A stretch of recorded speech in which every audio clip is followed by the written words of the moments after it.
नमस्ते, मैं हूँ रवींद्र गौतम और आप देख रहे हैं ब्लंटली स्पीकिंग और हम चर्चा करने जा रहे हैं कि 14 अक्टूबर से लेके 18 अक्टूबर के बीच में जो साप्ताहिक विश्लेषण करते हैं शेयर मार्केट का उसके ऊपर। पिछले सप्ताह की बात करें तो फ्राइडे को 24,964 पे निफ्टी क्लोज हुआ, 34 पॉइंट माइनस, और 51,172 पे बैंक निफ्टी क्लोज हुआ, 358 पॉइंट माइनस। अब आने वाला जो सप्ताह है वो कैसा रहने वाला है? क्या अभी भी इस बाजार के ऊपर ईरान इजराइल युद्ध का साया बरकरार रहने वाला है, या अब यहां से भी अभी तेजी के आसार कुछ बनेंगे या नहीं? इस विषय पे हम बात करेंगे। सुभाष जी, आपका बहुत बहुत स्वागत है। धन्यवाद जी, सभी मेरे व्यूअर्स को भी बहुत-बहुत धन्यवाद, जो मुझे जी, फ़ॉलो करते हैं। हाँ जी।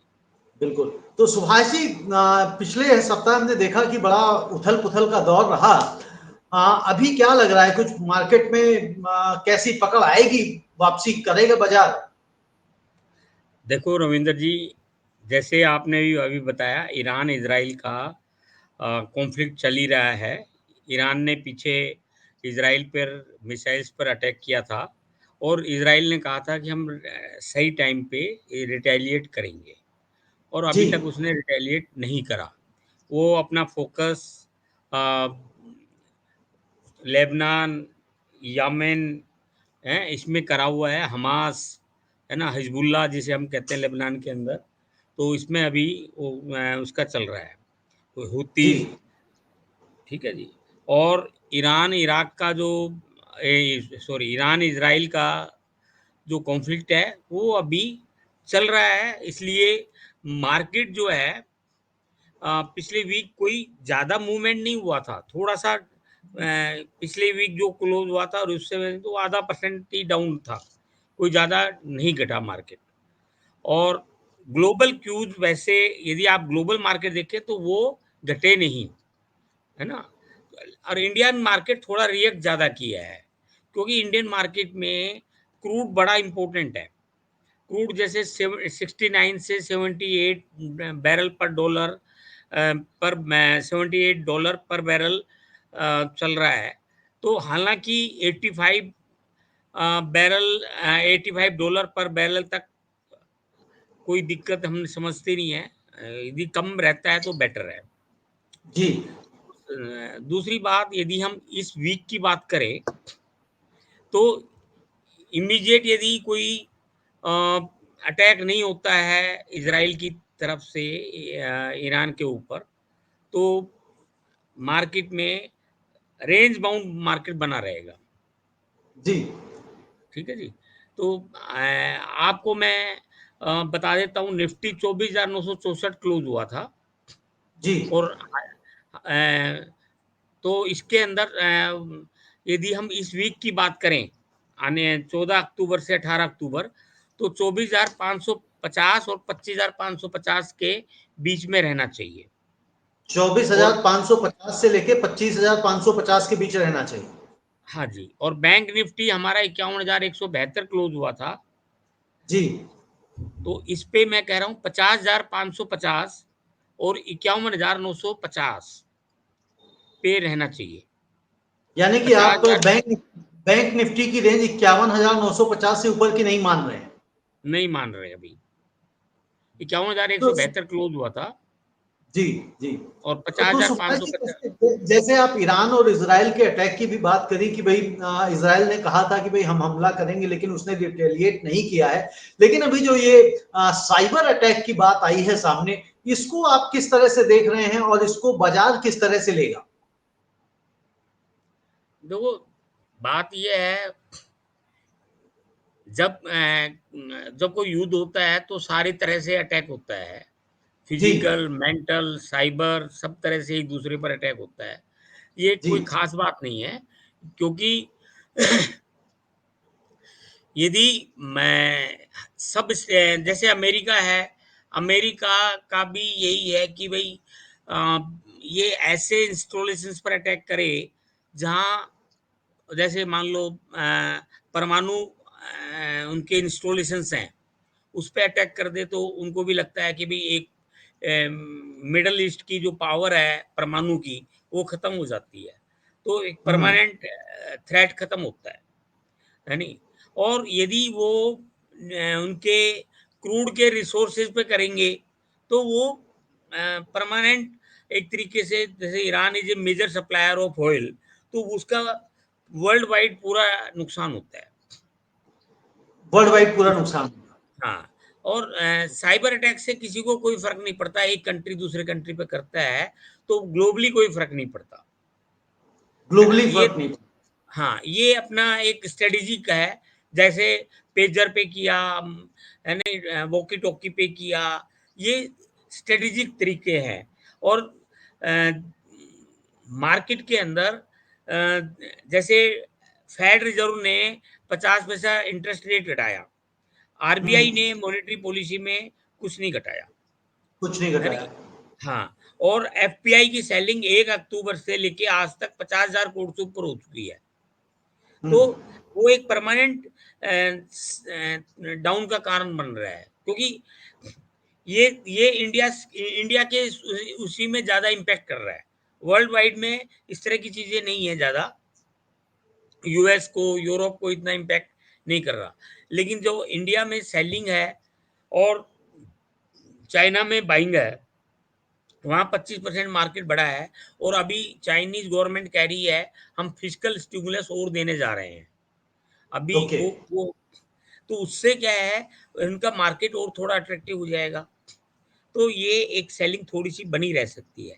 अभी इस साइकोलॉजी थोड़ी-सी बियर मार्केट की है, क्योंकि आरएसआई रिलेटिव स्ट्रेंथ इंडेक्स 40 के ऊपर है, जी, निफ्टी का। 40% का। जी। हाँ, और ये आरएसआई बैंक का भी 52.94 है।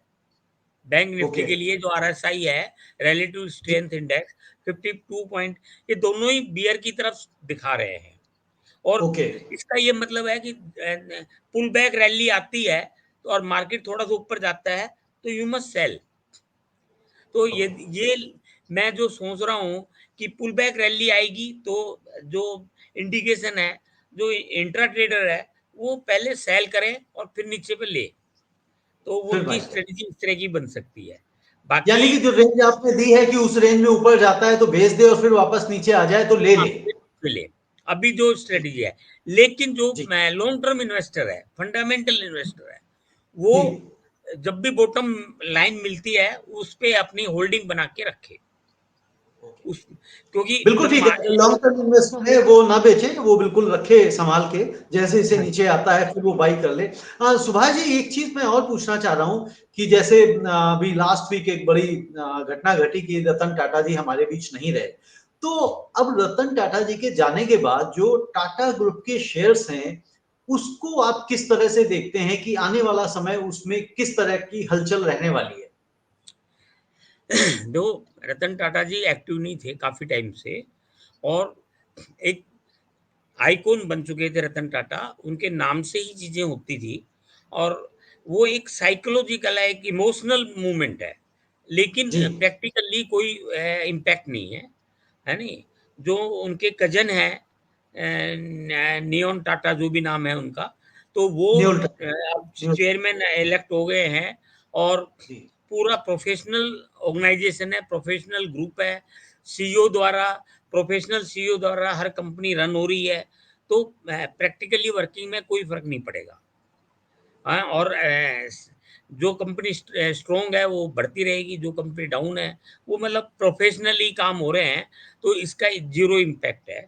बाकी जैसे मैं आपको बताता हूँ, जैसे ऑटो है, बैंकिंग है, पावर है, रियल एस्टेट है, वो तकरीबन आधा परसेंट गिरे थे, हैं? और IT, metal, oil and gas, pharma, media, ये आधा परसेंट से 1% बढ़े हैं। तो कहने का मतलब ये है कि अभी आईटी सेक्टर है, अभी आईटी सेक्टर में भी वहाँ पे जैसे इंटरेस्ट रेट कम हो रहे हैं फेडरल रिजर्व के, तो ऐसा नहीं है कि वहाँ पे इन आईटी सेक्टर में बाइंग बन रही है, क्योंकि अभी थोड़ा-सा टाइम और वॉच करना पड़ेगा। नेक्स्ट इंटरेस्ट रेट कम होंगे, फिर थोड़ा और कम होंगे, इकोनॉमी थोड़ी बूमिंग होगी, तो हमारा आईटी सेक्टर लॉन्ग टर्म में चलेगा। तो जी। फंडामेंटली आईटी सेक्टर सही जी। है नहीं? तो यानी तो कि थोड़ा-सा रतन टाटा जी के दिक जाने हाँ, से फंडामेंटली टेक्निकली उनके ग्रुप शेयर्स पे कोई प्रभाव नहीं पड़ेगा। जो इमोशनली जो छोटा-मोटा पढ़ना था वो पढ़ के वो खत्म हो गया। बिल्कुल। जी। और एक चीज़ और बताइए सुभाष जी, टाटा मोटर लगातार पीछे काफी नीचे आ रहा है, उसकी क्या वजह है? देखो, आ, उसकी जैसे वैसे उनकी इलेक्ट्रिकल व्हीकल जो वो बना रहे हैं उसमें वो लीडर है जी। नहीं? लेकिन अभी इंफ्रास्ट्रक्चर, इको इंफ्रास्ट्रक्चर जिसे हम कहते हैं, चार्जर बैटरी अवेलेबिलिटी नहीं है हर जगह। वो स्टेशन, वो ऑल इंडिया नेटवर्क धीरे धीरे बनेगा। और एक तो है, और फंडामेंटल अभी ऑटो सेक्टर में आप देखो तो सेल नहीं है, बहुत ज़्यादा स्टॉक में ट्रेडर्स के पास, डीलर के पास स्टॉक बना हुआ है, डिमांड उतनी नहीं है नहीं? मैन्युफैक्चरिंग ज़्यादा है और डिमांड कम है, लेकिन ये टेम्परेरी है। मेरे ख्याल ऑटो सेक्टर वापस तेजी पे आ जाएगा। थोड़ा सा वेट एंड वॉच है, 2 महीने का टाइम और लगता है, क्योंकि जो वापस तेजी में आए। एग्जिस्टिंग स्टॉक है वो निकल जाएगा। और इनकी, जी। हाँ, तो फिर फंडामेंटल कोई दिक्कत नहीं है। फंडामेंटल कोई भी दिक्कत नहीं, बिल्कुल ठीक है सुभाष जी। और एक बार मैं लेवल रिपीट कर देता हूं जो आपने दिए हैं। निफ्टी आपने दिया है 24,550 से 25,550 का, और बैंक निफ्टी आपने दिया है 50,550 से लेके 51,950 के बीच। बिल्कुल सही है जी। तो दर्शकों, ये ये था हमारा साप्ताहिक विश्लेषण 14 अक्टूबर से 18 अक्टूबर के बीच का। और जब भी आप ट्रेड करते हैं, कुछ बाइंग करते हैं या सेलिंग करते हैं, तो हमेशा अपने वित्तीय सलाहकार की मदद अवश्य लें, उनसे सलाह लेकर ही करें। क्योंकि हम यहाँ पे जो विश्लेषण करते हैं, हम किसी तरह की राय नहीं देते हैं, सलाह नहीं देते हैं कि आपने कब खरीदना है और कब बेचना है। हम सिर्फ एक विश्लेषण करते हैं ताकि आपके दिमाग में, आपके माइंड में चीजें रहें कि मार्केट किधर जा सकता है, कैसे जा सकता है, और उसके आधार पे आप अपनी फर्दर ट्रेड बना सकें। धन्यवाद सुभाष जी, आपका बहुत बहुत। धन्यवाद जी रविंदर जी।